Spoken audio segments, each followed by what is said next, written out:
Silakan masuk Ibu, silakan duduk. Perkenalkan, saya Bidan Dina, bidan yang bertugas pada pagi hari ini. Kalau saya boleh tahu ini Ibu siapa? Ibu Risma. Ibu Risma. Baik, sebentar ya Ibu ya, saya tutup pintu dan jendela terlebih dahulu untuk menjaga privasi. Baiklah Ibu, sudah. Keluhannya ada yang bisa saya bantu Ibu? Ingin memeriksakan kesehatan, soalnya habis melahirkan 3 hari yang lalu. Oh gitu, baiklah Ibu. Di sini untuk hasil pemeriksaan ibunya baik semua ya Ibu ya. Uterusnya kontraksinya juga bagus, kemudian ibunya sudah berani BAB-BAK, kemudian ibunya sudah bisa jalan-jalan ya Ibu ya.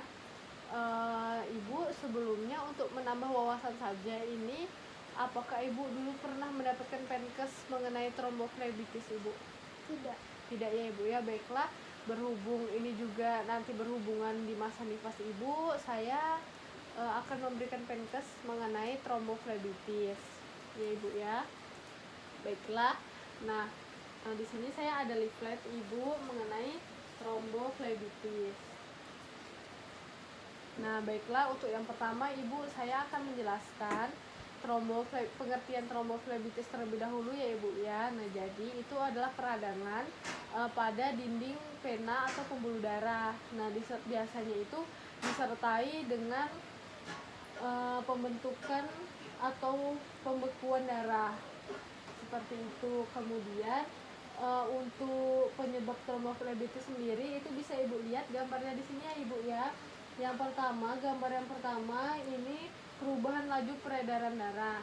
Selanjutnya yang kedua, perlukaan lapisan dalam pembuluh darah. Seperti itu. Nah, jadi ini gambarnya Ibu ya, bisa dilihat. Kemudian yang ketiga adanya kelainan darah. Seperti itu. Biasanya kelainan darah karena bawaan sih Ibu. Kemudian, nah yang selanjutnya itu ada faktor resiko dari tromboflebitis. Nah, yang pertama itu pasca bedah, kemudian perlukaan infeksi pada endometrium. Jadi perlukaan pada infeksi di dalam rahim Ibu, seperti itu. Biasanya kan seperti pada masa nifas seperti ini contohnya. Kemudian varises pada pembuluh darah. Apakah Ibu mempunyai varises Ibu? Varises yang di kaki itu yang biasa yang urat-uratnya keluar? Tidak ada ya Bu ya, alhamdulillah. Kemudian juga bisa disebabkan karena orang yang obesitas atau kegemukan. Nah, biasanya dia bisa mengalami ini karena kan orang yang gemuk itu akan mempengaruhi peredaran darahnya. Seperti itu. Kemudian bisa disebabkan karena trauma. Terus juga adanya malignitas atau karsinoma yang terjadi pada salah satu segmen vena Ibu. Kemudian juga karena dia pernah mengalami tromboflebitis sebelumnya, jadi itu kayak bisa berulang lagi gitu loh Bu. Nah, kemudian bisa Ibu lihat untuk gambar yang di sini itu klasifikasi tromboflebitis. Nah, jadi yang pertama itu ada pelviotromboflebitis Ibu, yang seperti ini.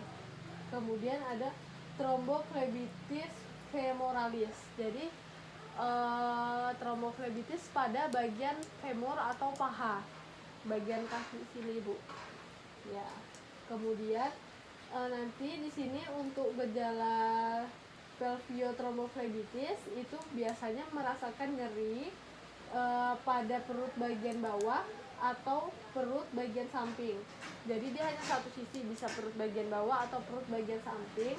Kemudian biasanya itu dia akan timbul dari hari ke-2 sampai ke-3 nifas dengan dan atau tanpa panas. Menggigil berulang kali. Jadi kadang tuh dia bisa panas bisa enggak gitu, tapi dia menggigil. Terus suhu badannya bisa naik secara tajam. Kemudian cenderung terbentuk pus, yaitu kadang sampai bernanah gitu loh Bu.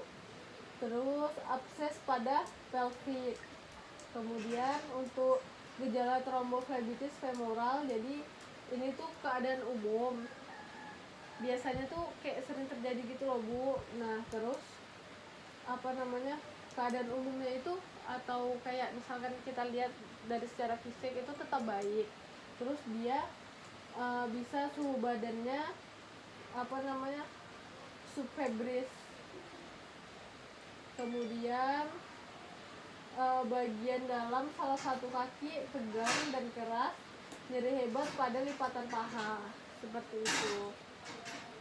Lalu untuk penanganan tromboflebitis itu sendiri, Ibu, yang pertama itu kita melakukan pencegahan terhadap endometritis dan tromboflebitis dengan menggunakan teknik aseptik yang baik. Kemudian yang kedua itu kita biasanya menganjurkan penderita untuk melakukan tirah baring untuk pemantauan gejala penyakit dan mencegah terjadinya emboli pulmonum. Kemudian ada anjuran ambulansi diri seperti itu. Kemudian ada memastikan klien, Ibu, biasanya kita itu untuk tidak berada pada posisi litotomi dan menggantungkan kaki. Nah, kalau misalkan kayak Ibu ini kan, misalkan mau duduk. Nah, mau duduk itu kakinya usahakan harus ada tahanan di bawah. Jadi misalkan Ibu tuh menginjak sesuatu, menginjak kursi kah atau apa gitu, usahakan kakinya jangan menggantung, karena itu bisa menyebabkan tromboflebitis tadi, Ibu. Kemudian tirah baring dan mengangkat bagian kaki yang terkena, seperti itu. Dari yang saya jelaskan tadi, apakah ada yang ingin ditanyakan, Ibu? Tidak ada. Baiklah, kalau tidak ada, saya yang akan bertanya ya, Ibu, ya, untuk mengecek apakah Ibunya sudah paham atau belum. Nah, yang pertama saya akan menanyakan tentang pengertian dari tromboflebitis. Apa, Ibu? Peradangan pada dinding pembuluh darah. Baik, benar ya, Ibu, ya. Jadi biasanya itu peradangan pada dinding pembuluh darah, kemudian bisa disertai dengan pembentukan pembekuan darah, seperti itu. Saya anggap Ibu sudah paham ya, Ibu, ya. Nanti misal Ibu ada perlu apa-apa, Ibu bisa kembali lagi ke sini. Terima kasih, Ibu.